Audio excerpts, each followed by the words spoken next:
Now, victims of domestic violence are always encouraged to reach out to law enforcement or special groups to get help before the issue escalates even further. CBS 4's Joelle Flores looks into the Grande case and tells us what options families have when it comes to getting out before it's too late.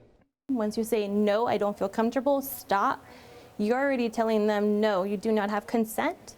And if they do continue with this behavior, that's already a crime. 90% of domestic violence cases in the U.S. are female victims. After a Wesco woman lost her life Monday at the hands of her estranged husband, it's important to know that help does exist, as long as the victim is willing to accept it.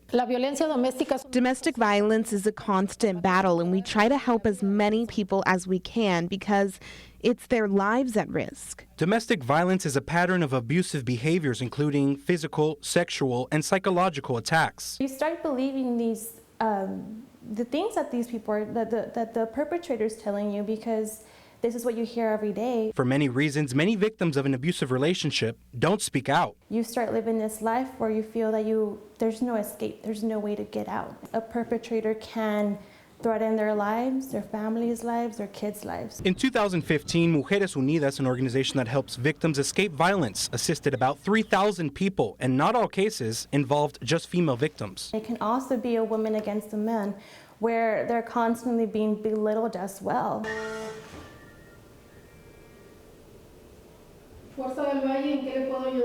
La Fuerza del Valle also helps the community with free orientation about domestic violence, especially immigrant victims, under the Violence Against Women Act. It's a law that allows victims of domestic violence that aren't U.S. citizens to fix their work visas that will eventually allow them to become a resident on their own without their spouse. Yolanda de Anda had a restraining order against her estranged husband, but these experts say sometimes it's best to be prepared to escape.